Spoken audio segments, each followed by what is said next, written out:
Okay, moving on to the next segment of today's show. I have a very interesting segment I want to talk about with you guys, and it has to do with the AFC East because I think that there's something that hit me this weekend, and I wanted to talk about it with you guys. And for me, I was sitting on my couch on Sunday watching all the football in the world. I was watching, during the 1 o'clock hour, the Buffalo Bills just beat up on my New York Jets. During the 4 o'clock window, I was watching the New England Patriots just get absolutely destroyed by the San Francisco 49ers. And after watching on Thursday Night Football, the New York Giants take on the Philadelphia Eagles, I was kind of exploring for a thought, and I was kind of just thinking to myself, yeah, we know the NFC East is bad, but pretty low key, the AFC East is pretty bad as well. And one thing I've noticed that's a pretty common theme over the last couple of years in the NFC East is that the division is so bad that as long as you have 1 or 2 wins, you're really keeping yourself right in the race. And I think in the AFC East, with every team besides the New York Jets, it's the same case. I think right now, when you look at the Buffalo Bills and the Miami Dolphins, the division is pretty much up for grabs for either of those two teams. And I'm actually also willing to put the New England Patriots in that conversation if they could win a game or two. But right now, you guys know I'm not high on the Buffalo Bills, and New England, I can't say that they're anywhere close to a playoff team right now. So the AFC East, if New England keeps playing the way they are, I'm telling you, is going to be exposed as one of the poorer divisions in the NFL. But when I look at this Miami Dolphins team, right, and I ask, okay, can they challenge the Buffalo Bills? The more and more I look at it, I actually think this Miami Dolphin team has a chance to challenge the Bills for the AFC East. And you ask why? How could that be possible? And I think Miami has a couple ingredients that could possibly be necessary. Number one, they have a head coach. I think last year, we spoke about it all the time. The Miami Dolphins, throughout the first 8 weeks of the season, had 0-16 written all over them. And to be honest, I remember saying on this show that they're not putting their head coach, Brian Flores, in a fair position to win because the organization isn't trying to win. I think we all know that players aren't the ones that tank. Organizations are, and in that case, the organization wasn't really setting up Brian Flores to succeed as head coach. But somehow, some way, Brian Flores, as the season went on, was able to, get a buy-in from the locker room. The players bought into his vision, and somehow, some way, the Miami Dolphins really started to improve. They really started to win games, including a big-time Week 17 win at the New England Patriots in Foxborough. And if you remember, that win actually led to the Patriots being the number 3 seed. And if you remember, the Patriots lost in the first round of the playoffs to the Tennessee Titans. So the Miami Dolphins actually had a lot to do last season with the New England Patriots season ending. So Brian Flores deserves a lot of credit for that. This season, you've seen Miami has the ability also to go on the road and win big games. The fact that they went into San Francisco and just absolutely destroyed the San Francisco 49ers, that's a game that, to be honest, I still can't get out of my mind when it comes to Miami and when it comes to Buffalo. So the Dolphins deserve a lot of credit for that. And I totally understand. You're going to say, Zach, you do realize who the Dolphins quarterback that day was, right? You were talking about it all on your show last week. Ryan Fitzpatrick was the Dolphins quarterback that day. They're going to be starting Tua Tagovailoa, the rookie quarterback from Alabama. And I understand that, but hear me out. I don't think you have to be that good of a football team to win this AFC East in 2020. I'm telling you, I think there is a possible chance that 9 wins could get you the win in this division, because I'm telling you, the Buffalo Bills right now don't really look like a good football team to me. 192 yards rushing and 113 yards receiving and in only a handful of games. So he's been super phenomenal for this Miami Dolphins team. I really like the way they've been using him running the ball, especially when Matt Breida, a trade they made earlier in the offseason from San Francisco that has so far not worked out for the Miami Dolphins team. Devontae Parker is a kid that when he was drafted, a lot of Miami Dolphin fans were really ready to label him as a bust, and he's been big time over the last couple of years. I think he's established himself as a legitimate number 1 target. This kid, Preston Williams, I've been super impressed with him and what he's been able to do. How about Mike Gesicki, the young tight end from Penn State? So I think very slowly and very quietly, the Miami Dolphins are doing a very nice job developing some young talent to put around the quarterback, Tua Tagovailoa, And that's going to really take them in the right direction with a really nice young core. I think that's really how you're successful in the NFL. The other really key part for this Miami Dolphin team that I like about the way they've been playing over the last couple weeks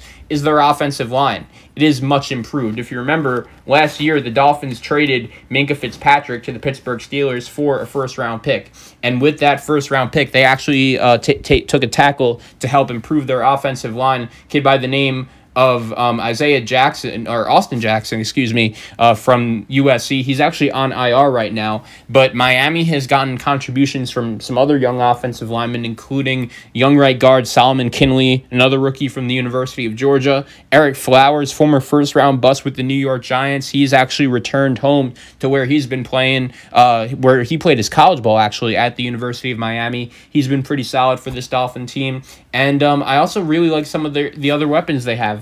Jakeem Grant is a kid I really like.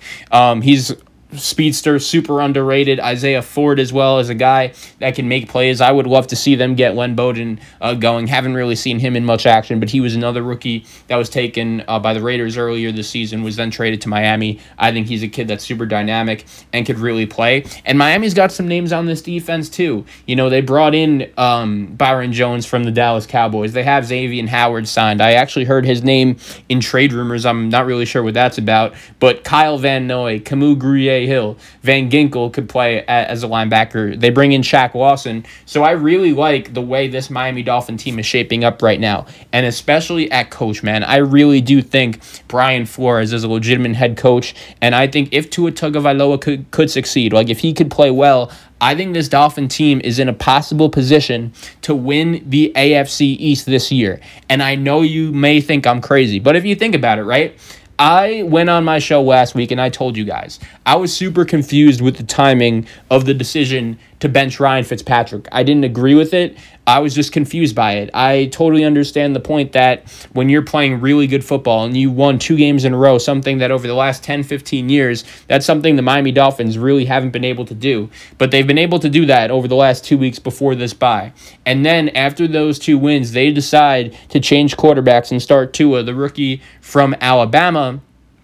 I kind of thought to myself, all right, I don't love this move. You know, Ryan Fitzpatrick is the leader of that locker room. I don't know how, if you're a veteran in that locker room, you could look at, you know, your team and say that you're trying to win when out of nowhere, when you win 2 games, you're benching your, you know, quarterback for a rookie. But I'll say this. There is a chance Tua Tagovailoa could play even better than Ryan Fitzpatrick. And when you look at it, I think ultimately the main reason why the Miami Dolphins decided to go with Tua Tagovailoa as their starting quarterback for the back end of the 2020 season is because they want to get him as much experience as possible. He's now, you know, 1,000% healed from that injury. He's not playing in front of a crap offensive line. And when you look at the Miami Dolphins, quarterback position aside, let's see what they got. I really like what Myles Gaskin has been able to do as the top-notch running back for the Miami Dolphins over the last couple games. This is a kid that played some big-time college football at Washington. He played in a lot of big games at Washington. But so far this season, I've been really impressed with what he's been able to do.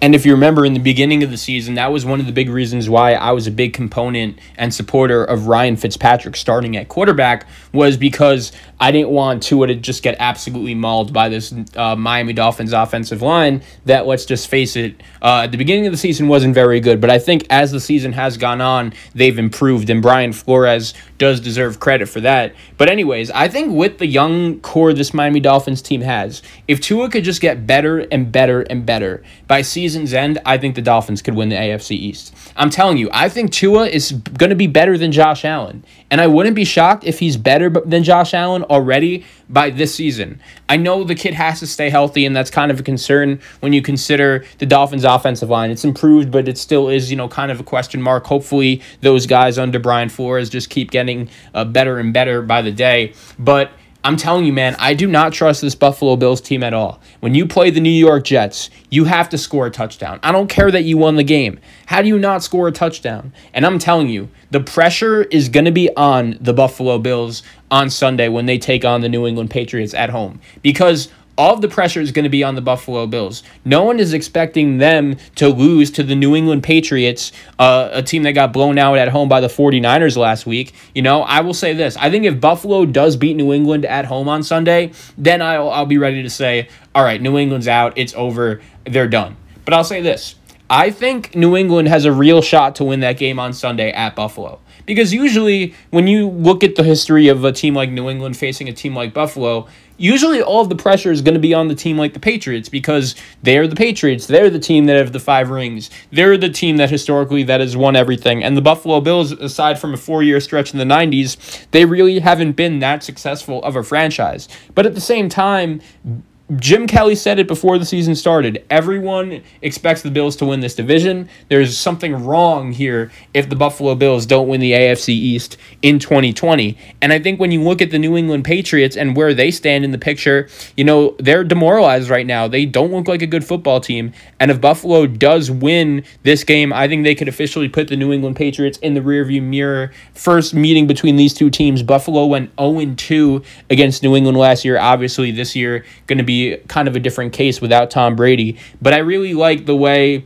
Miami's been playing over the last couple weeks. I think they're a legitimate threat, and I'm really looking forward to see what exactly the kid Tua Tagovailoa could do at quarterback. If you forgot, the Dolphins have a home game this Sunday against the Rams, in which Tua will make his debut. And obviously, when you look at the matchup that comes to mind, the first matchup that comes to mind in that game, it's going to be the Miami Dolphins offensive line against the Los Angeles Rams defensive line. I think as long as Miami's offensive line could keep Tua upright, which obviously is going to be a big question. It always is when you're facing a guy as good, as dynamic as Aaron Donald. You hope they could keep Tua upright. And I give the Dolphins a real chance to win that game as well. I think when you look at these games on Sunday, I'm going to be very curious to see how those two games in the AFC East go. It's obviously Tuesday. It's obviously still very early in the week, and we have some time to preview these games that we will on Thursday. But just to give you guys a little bit of a spoiler, the two of the games that really stand out to me on Sunday are New England at Buffalo